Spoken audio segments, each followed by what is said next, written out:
नमस्कार, जनादेश में आपका स्वागत है। मैं हूं रमा त्यागी। 3 प्रदेश असम, केरलम और पुदुचेरी में तूफानी चुनाव प्रचार का सियासी शोर शाम 5 बजे थम गया। तमाम राजनीतिक दलों ने ज्वलंतशील मुद्दों के जरिए चक्रव्यूह की व्यूह रचना कर अपने विरोधियों को पस्त करने की कोशिश की।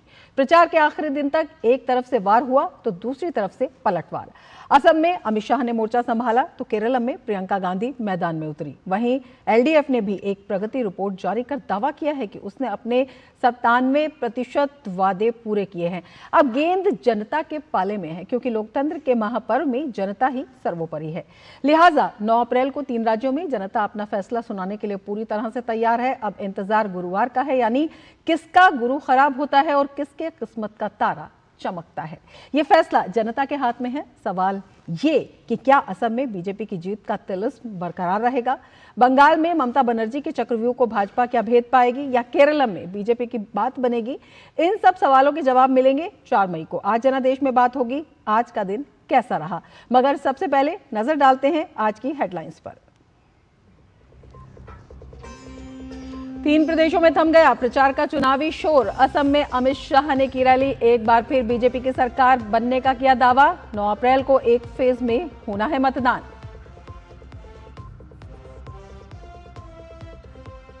केरलम के वायनाड में प्रियंका गांधी वाड्रा ने किया धुआंधार प्रचार। जनता से की कांग्रेस को मजबूत करने की अपील।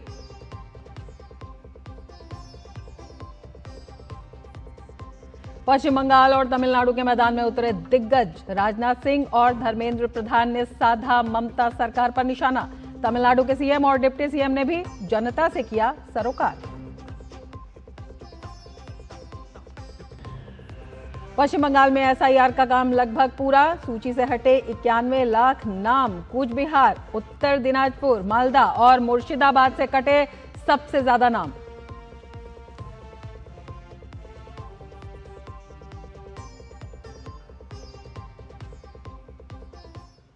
और अब जनादेश की शुरुआत करते हैं आज की बड़ी खबर के साथ।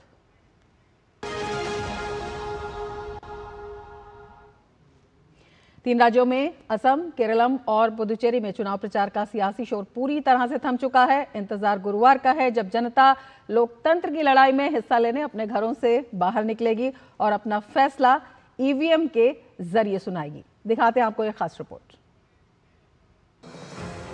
असम में चुनाव प्रचार के आखिरी दिन बीजेपी ने अपनी पूरी ताकत लगा दी। मिशन असम पर निकले अमित शाह ने पथारकांडी, हैलाकांडी, लखीमपुर और उधारबोंड में जनसभा के जरिए राज्य की जनता से सोच समझकर वोट डालने की अपील की। केरलम में भी भाजपा धुरंधरों ने कई रैलियां और रोड शो के जरिए जनता से वोट की अपील की। वहीं सियासी सुपर सोमवार के दिन राहुल गांधी और प्रियंका गांधी वाड्रा ने प्रचार किया। प्रचार के आखिरी दिन प्रियंका वाड्रा ने वायनाड में एक जनसभा को संबोधित किया। केरलम विधानसभा चुनाव प्रचार के दौरान कई मुद्दे छाए रहे। राजनीतिक दलों ने राज्य पर बढ़ते कर्ज के मुद्दे को उठाया। चुनाव प्रचार के दौरान अल्पसंख्यकों की राजनीति की भूमिका पर भी बहस हुई। चुनाव प्रचार में भ्रष्टाचार भी एक अहम मुद्दा रहा। राजनीतिक पार्टियों ने सरकार पर प्रशासनिक धांधली के कई आरोप लगाए। राज्य में विकास, ड्रग्स के मुद्दे भी छाए रहे। राज्य में बढ़ती बेरोजगारी को लेकर सभी पार्टियों ने राज्य सरकार को घेरा। आपको बता दें, केरलम विधानसभा में 140 विधानसभा सीटों पर इस बार 890 उम्मीदवार किस्मत आजमा रहे हैं। राज्य में 9 अप्रैल को मतदान होना है। 4 मई को चुनाव के परिणाम आएंगे। कुल मतदाता 2.71 करोड़ हैं, जिसमें पुरुष मतदाता 1 करोड़ 32 लाख और महिला मतदाता 1 करोड़ 39 लाख हैं। और थर्ड जेंडर की बात करें तो 273 मतदाता हैं। राज्य में प्रवासी मतदाताओं की संख्या 2,42,000 है, जो ज्यादातर खाड़ी देशों में रहते हैं। पुदुचेरी विधानसभा चुनाव में भी सभी पार्टियों के स्टार प्रचारकों ने चुनावी मोर्चे को संभाला।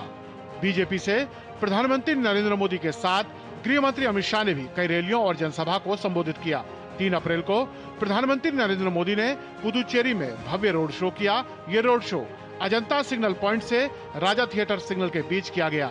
प्रधानमंत्री के आने पर भाजपा कार्यकर्ताओं ने भारत माता की जय और जय श्री राम के नारों के बीच उनका जोरदार स्वागत किया। कांग्रेस की ओर से कल राहुल गांधी ने पुदुचेरी के लॉसपेट में एक जनसभा को संबोधित किया। असम, केरलम और पुदुचेरी में गुरुवार को लोकतंत्र की लड़ाई का दिन है, लिहाजा इन राज्यों में तमाम सियासी दलों ने प्रचार के लिए एड़ी चोटी का जोर लगाए रखा।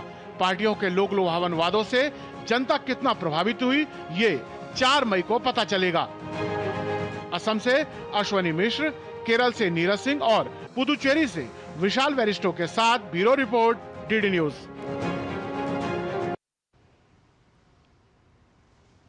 तो 3 राज्यों में आज शाम 5 बजे तक प्रचार का शोर थम चुका है। हमारे साथ 3 प्रदेशों से आज का दिन कैसा रहा, दिन भर चुनावी माहौल कैसा रहा, ये बताने के लिए हमारे संवाददाता ग्राउंड जीरो पर मौजूद हैं। असम से अमरेंद्र हमारे साथ जुड़ेंगे, केरल से नीरज सिंह हमारे साथ जुड़ेंगे और पुदुचेरी से इस वक्त विशाल बैरिस्टो हमारे साथ जुड़े हुए हैं।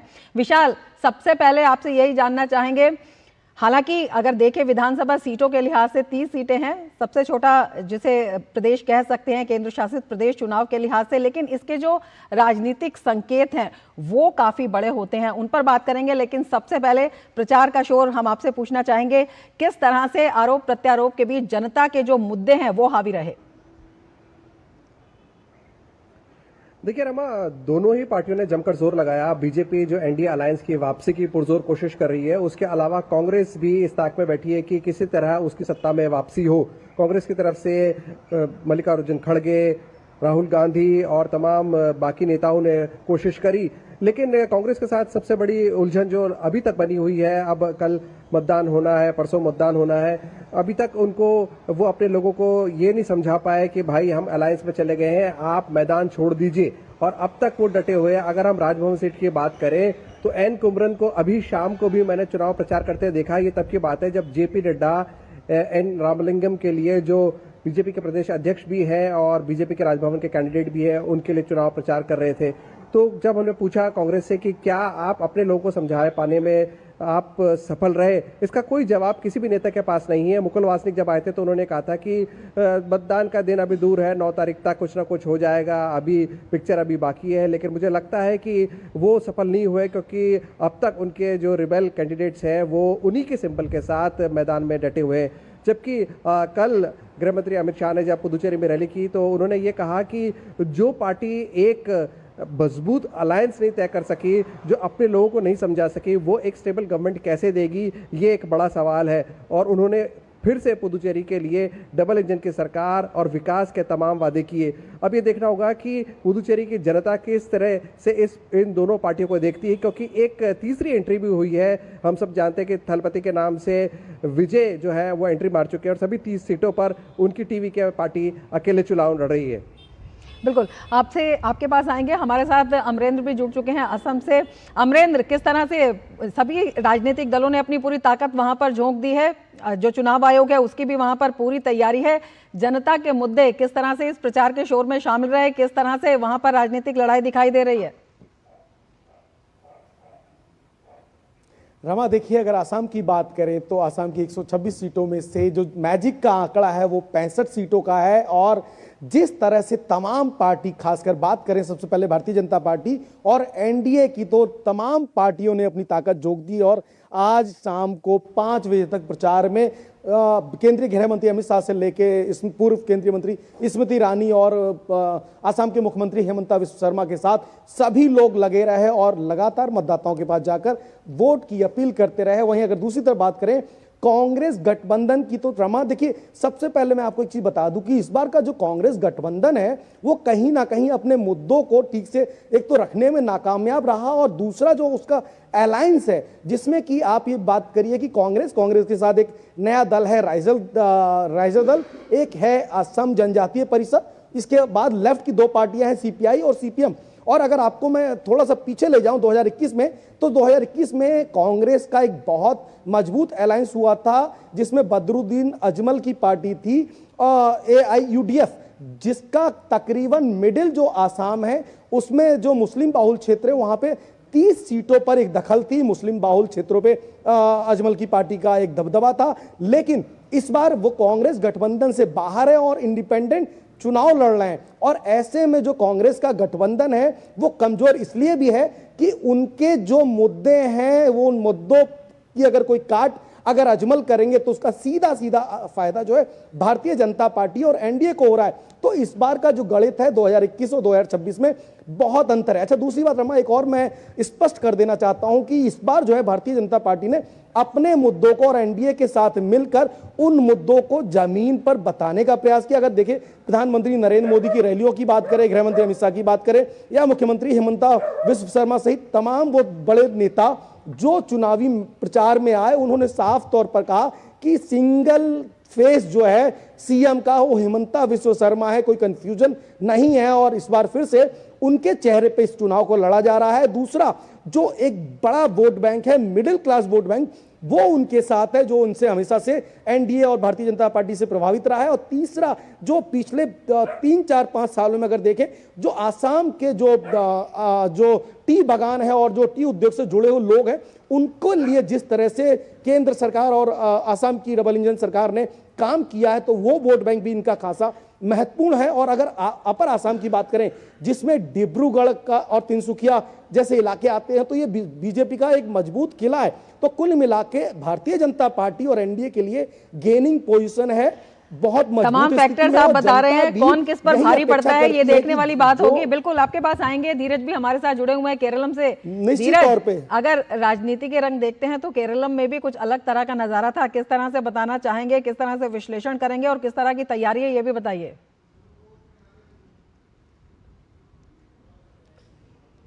बिल्कुल सही। अगर हम केरलम की बात करें तो इस बार का जो विधानसभा का चुनाव रहा है वो पिछले हर विधानसभा चुनाव से भिन्न रहा है, क्योंकि यहाँ पे एक तरफ एलडीएफ जो कि बीते 10 सालों से सत्ता में है और जिनके खिलाफ एंटी इनकम्बेंसी रही है, और दूसरी तरफ यूडीएफ की सरकार, दूसरी तरफ जो कि कांग्रेस से जुड़ा हुआ गठबंधन है। और उस गठबंधन को भी अगर हम जोड़ कर देखते हैं तो एक तरीके से जो आंतरिक कलह जो है वो उभर कर सामने आई है। एलडीएफ के सामने जो सबसे बड़ी चुनौती रही है कि उसके जो बीते 10 साल की जो नाकामी रही है, उस नाकामी को वो पूरा करने में, अपनी नाकामी को छुपाने में इस बार के चुनाव में वो नाकाम रही। और जो जनता के जो मुद्दे थे, जिस मुद्दों के आधार पर वो चुनाव में आई थी, तो जनता ने साफ तौर पर उनसे पूछा कि आपने जो पुराने वायदे किए थे उन वायदों का क्या हुआ। तीसरी जो पार्टी है जो कि त्रिकोणीय मुकाबला बनाने की कोशिश में भारतीय जनता पार्टी जुटी है। भारतीय जनता पार्टी ने उन सीटों को ही चुना, उन सीटों पर भी फोकस किया जिन सीटों पर उन्हें लगता था कि इन सीटों पर वो चुनाव जीत सकते हैं। और जिस प्रकार से 2021 के विधानसभा चुनाव में भारतीय जनता पार्टी को जो 7 सीटों पर दूसरे जो पायदान पर रहने का जो मौका मिला था, उसको भुनाते हुए इस बार लगभग 50 ऐसी सीटें रही है जिस पर कि भारतीय जनता पार्टी ने कहते हैं कि त्रिकोणीय मुकाबले को बनाकर चुनाव में जनता के बीच में गए। और जिस प्रकार से यहाँ के विश्लेषक, यहाँ के एक्सपर्ट बता रहे हैं कि लगभग 50 ऐसी सीटें हैं जिन सीटों पर भारतीय जनता पार्टी एलडीएफ और यूडीएफ के सामने कड़ी चुनौती पेश कर रही है। जो सबसे बड़े अहम मसले रहे, मुद्दे रहे, वो मुद्दे पलायन के रहे, क्योंकि यहाँ के जो युवा हैं उनको नौकरी नहीं मिले बीते 10 सालों में। उनको नौकरी के लिए दूसरे देशों में, गल्फ़ की तरफ जाना पड़ा, खाड़ी के देशों में। जो अभी आंकड़े हैं कि 30 लाख से अधिक मलयाली युवा जो हैं वो गल्फ़ के देशों में है, यूरोपियन देशों में है। तो उनके लिए पलायन एक बड़ा चुनावी मुद्दा रहा।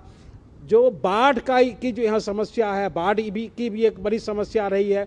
जो मछुआरों की जो समस्या रही है उनकी भी एक बड़ी समस्या रही है, क्योंकि कई विधानसभा क्षेत्र में आप जाएंगे तो मछुआरों की संख्या लगभग 30,000 से अधिक वोटर में है। उनके भी मुद्दे रहे हैं। सुनामी के समय में उनकी जो परेशानियां रही है, ये तमाम जो मुद्दे रहे वो केरल के चुनाव में हावी रहे। दूसरी तरफ भारतीय जनता पार्टी ने सबरीमाला के मुद्दे को उठाया कि आखिर सबरीमाला जो उसमें चोरी जो हुई, उस चोरी को अगर हमारी सरकार बनती है तो उसमें हम लोगों को न्याय दिलाएंगे और जो चोरी की है उनको हम सलाखों तक पहुंचाएंगे। और जब भी हमने देखा भारतीय जनता पार्टी के बड़े नेताओं की, चाहे प्रधानमंत्री की बात करें या गृह मंत्री की बात करें, तो उन्होंने एलडीएफ और यूडीएफ के शासन पर जमकर हमला बोला। उनकी जो कमियां थे उन कमियों को लोगों के बीच उजागर किया। और भारतीय जनता पार्टी ने जो वायदे किए थे उन वायदों को जनता के बीच में रखा। उन्होंने साफ तौर पर यह कहा कि जबकि भारतीय जनता पार्टी के यहाँ सरकार बनेगी तो तिरुवनंतपुरम और कोझिकोड में मेट्रो का निर्माण किया जाएगा। जो तिरुवनंतपुरम से कन्नूर तक जो रेल कॉरिडोर की जो उन्होंने बनाने की बात की है, महिलाओं की बात की है, पेंशन को बढ़ाने की बात की है, ये तमाम मुद्दे रहे जिनके आधार पर भारतीय जनता पार्टी चुनावी मैदान में है। कौन जनता की नब्ज को पकड़ने में कामयाब रहता है। फिलहाल बहुत शुक्रिया विशाल, पुदुचेरी से आपका, धीरज आपका केरलम से, और अमरेंद्र आपका असम से। और अगर हम केरलम की बात करते हैं तो केरलम विधानसभा चुनाव के लिए 76,000 से अधिक सुरक्षा कर्मी तैनात किए गए हैं। ये हम चुनावी तैयारियों की बात बता रहे हैं। पूरे राज्य को विशेष सुरक्षा क्षेत्रों में विभाजित किया गया है, जहां वरिष्ठ अधिकारी संचालन का नेतृत्व कर रहे हैं। पुलिस संरचना को 154 चुनाव उपमंडलों में पुनर्गठित किया गया है, जो जिला पुलिस प्रमुखों की देखरेख में कार्य कर रहे हैं। और सभी मतदान केंद्रों पर सुरक्षा बढ़ा दी गई है, जहां 28,209 विशेष पुलिस अधिकारियों सहित 76,203 कर्मियों को 30,471 मतदान केंद्रों पर तैनात किया गया है, जिनमें से लगभग 2500 को संवेदनशील घोषित किया गया है। सुरक्षा व्यवस्था को और मजबूत करने के लिए केंद्रीय सशस्त्र बलों की 140 कंपनियां और तमिलनाडु पुलिस की 20 कंपनियां राज्य में तैनात की गई हैं। तो मतदान के लिए 3 राज्य पूरी तरह से तैयार है। चुनाव आयोग ने विशेष इंतजाम किए हैं और जनता जो है वो भी वहां पर पूरी तरह तैयार है। अब बात कर लेते हैं पश्चिम बंगाल की। पश्चिम बंगाल के बैरकपुर में जनसभा के दौरान रक्षा मंत्री राजनाथ सिंह ने तृणमूल कांग्रेस पर जमकर निशाना साधा। उन्होंने कहा कि ममता बनर्जी 3 बार यहां मुख्यमंत्री रही, पर यहां के लोगों पर अत्याचार ही हुआ है। टीएमसी ने अपने 3 कार्यकाल के बाद भी बंगाल के हालात को बदतर ही बनाया है। 3 बार आप यहाँ की मुख्यमंत्री पश्चिम बंगाल की रह चुकी हैं। क्या किया है आपने बंगाल के रहने वाले लोगों के साथ? जुल्म किया है, अत्याचार किया है। हिंदुस्तान के अन्य राज्यों की अपेक्षा आपने बंगाल को पीछे किया है। 3 बार आप यहाँ की मुख्यमंत्री रही। मेरे बहनों भाइयों, सच्चाई है तृणमूल कांग्रेस अपने 3 कार्यकाल के बाद बराबर पश्चिम बंगाल के हालात को बद से बदतर बनाया है। वहीं खड़गपुर सदर विधानसभा क्षेत्र से भाजपा के उम्मीदवार दिलीप घोष ने कांग्रेस के चुनाव प्रचार पर तंज कसा। उन्होंने कहा, राहुल गांधी तो सब जगह जाते हैं, लेकिन परिणाम क्या होता है ये सबको पता है। अभी तो कांग्रेस कहाँ है पता नहीं था। अपने अंदर लड़ाई झगड़ा करके पता कर रहे हैं कि वो उपस्थिति दर्ज कर रहे हैं अपना। अब राहुल गांधी तो सब जगह जाते हैं, रिजल्ट क्या होता है सबको मालूम है। कितना चुनाव में उन्होंने नेतृत्व दिया और कितना जीता, एक बार देख लीजिए। और पश्चिम बंगाल में मतदाताओं के लिए न्यायिक निर्णय प्रक्रिया पूरी होने के साथ ही निर्वाचन आयोग की ओर से जारी आंकड़ों के अनुसार पश्चिम बंगाल में एसआईआर अभियान के बाद मतदाता सूची से करीब 91 लाख मतदाताओं के नाम हटा दिए गए हैं। हालांकि ईसीआई ने अभी तक अंतिम आंकड़ा जारी नहीं किया है। 28 फरवरी को जारी आधिकारिक आंकड़ों के अनुसार पिछले साल नवंबर में एसआईआर प्रक्रिया शुरू होने के बाद से 63.66 लाख नाम हटाए गए थे, जिससे मतदाताओं की संख्या लगभग 7.66 करोड़ से घटकर 7.04 करोड़ रह गई थी। निर्वाचन आयोग के आंकड़ों के अनुसार न्यायिक अधिकारियों की ओर से की गई जांच में 60.06 लाख में से 27.16 लाख विवेचनाधीन मतदाताओं के नाम हटा दिए गए।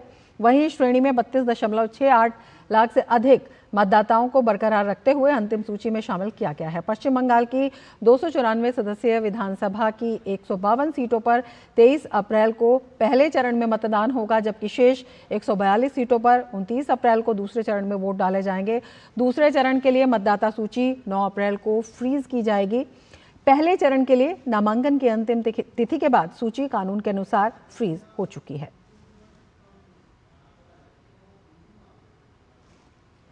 निर्वाचन आयोग के अधिकारियों ने मुख्यमंत्री ममता बनर्जी के इस दावे को खारिज कर दिया कि भाजपा शासित उत्तर प्रदेश से सीआरपीएफ कर्मियों से भरे 200 वाहन चुनावी राज्य पश्चिम बंगाल में भेजे गए हैं।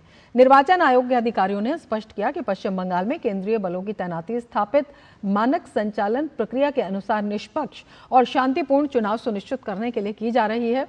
ममता बनर्जी ने कथित रूप से कहा था, ये 15-25 दिन का खेल है, उसके बाद उन्हें असली खेल समझ आएगा। पश्चिम बंगाल में विधानसभा चुनाव 2 चरणों में होने हैं। पहले चरण का मतदान 23 अप्रैल और दूसरे चरण का 29 अप्रैल को होना है।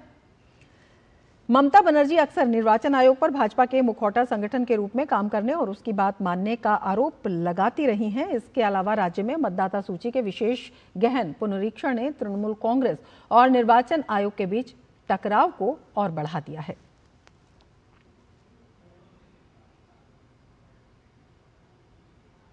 और विधानसभा चुनावों को लेकर क्या कहना है असम के मोरन चाय बागान में काम करने वाले श्रमिकों का, देखिए ग्राउंड जीरो से हमारी ये रिपोर्ट। असम की चाय असम की आत्मा है। आज है हम मोरन चाय बागान में, जहां से हम लोग जनादेश चाय बागान के जो जनजाति है, इस जनादेश से पूछेंगे कि वो क्या चाहती है इस बार के विधानसभा चुनाव में। आने वाले सरकार से क्या क्या आप अपेक्षाएं रखते हैं? हम लोग को तो बहुत अपेक्षाएं है, क्योंकि हमारे जो श्रमिक है, जो हम लोग यहाँ चाय बागान में काम करते हैं, उससे जो हम लोग का मिलता है वो हम लोग का ज़रूरतमंद नहीं हो रहा है। तो उसके लिए हम लोग का बहुत चीज़ हम लोग का ज़रूरत है। हम चाहते कि हमारे लिए सरकार हम लोग का चाहिए वो देना चाहिए, कि हमारे घर अभी भंगा टूटा है वो सब हम लोग का ठीक करना चाहिए, और जो हम लोगों का ज़रूरत से ज़्यादा चाहिए, और लड़का बच्चा का अच्छा से पढ़ाई लिखाई, ये सब अच्छा से हम लोग को पढ़ाई लिखाई बच्चा को करेगा, और क्या सब तो अच्छा मिलता है ना हम लोग को। कर ऐसा चाय बागान में हम लोग का हाजिरा कमती है, ऐसा नहीं चलता है ना, गुजारा नहीं होता है हम लोग का। इतना धूप इतना पानी देता है, हम लोग कितना कष्ट में काम करता है ना यहाँ, तो फिर हमको हाजिरा चाहिए। हम लोग को वही चाहिए, हमको बागान का हाजिरा कम है। बाकी सरकार ने आदि पूरी स्कूल ये सब सुविधा कर दिया है। हम लोगों का बागान का हाजिरा खाली जो मिलता है उसमें घर गुजारा मुश्किल होता है। और अब नजर डालते हैं चुनावी खबरों पर फटाफट अंदाज में। दिल्ली में पवन खेड़ा को गिरफ्तार करने के लिए उनके आवास पर असम पुलिस पहुंची। असम के सीएम और उनकी पत्नी के खिलाफ विवादित बयान मामले में ये कार्रवाई हुई है। इस कार्रवाई में असम पुलिस के साथ दिल्ली पुलिस भी मौजूद रही। पवन खेड़ा के आरोपों का हेमंत बिस्व शर्मा और उनकी पत्नी रिंकी भुइयां शर्मा ने खंडन किया है। निर्वाचन आयोग के अधिकारियों ने मुख्यमंत्री ममता बनर्जी के इस दावे को खारिज कर दिया कि भाजपा शासित उत्तर प्रदेश से सीआरपीएफ कर्मियों से भरे 200 वाहन चुनावी राज्य पश्चिम बंगाल में भेजे गए हैं। निर्वाचन आयोग के अधिकारियों ने स्पष्ट किया है कि पश्चिम बंगाल में केंद्रीय बलों की तैनाती स्थापित मानक संचालन प्रक्रिया के अनुसार निष्पक्ष और शांतिपूर्ण चुनाव सुनिश्चित करने के लिए की जा रही है। राज्यसभा के सभापति सीपी राधाकृष्णन और लोकसभा अध्यक्ष ओम बिरला ने सोमवार को मुख्य चुनाव आयुक्त ज्ञानेश कुमार को उनके पद से हटाने के लिए प्रस्ताव लाने संबंधी विपक्ष के नोटिस को खारिज कर दिया है। राधाकृष्णन और ओम बिरला ने अलग अलग आदेशों में संविधान के अनुच्छेद 324(5) के तहत इस नोटिस को खारिज किया। पश्चिम बंगाल में करीब 60,06,675 आवेदनों में से 27,16,393 मामलों के निपटारे की जिम्मेदारी ट्रिब्यूनल को सौंप दी गई है। अब इन 27 लाख आवेदनों में से जिन्हें मान्यता मिलेगी वे इस बार विधानसभा चुनाव में मतदान कर सकेंगे या नहीं, इसका निर्णय 13 अप्रैल को सर्वोच्च न्यायालय की सुनवाई के बाद होगा। सर्वोच्च न्यायालय ने 19 ट्राइब्यूनल गठित करने के साथ साथ 3 पूर्व न्यायाधीशों की समिति बनाने का निर्देश दिया।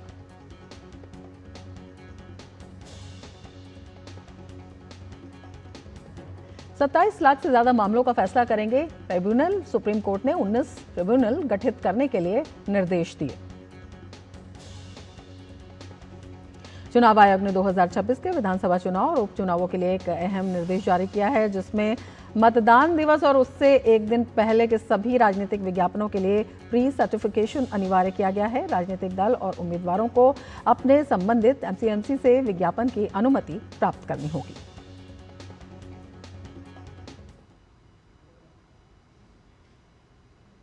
इसके साथ ही जनादेश में फिलहाल इतना ही। दीजिए इजाजत, नमस्कार।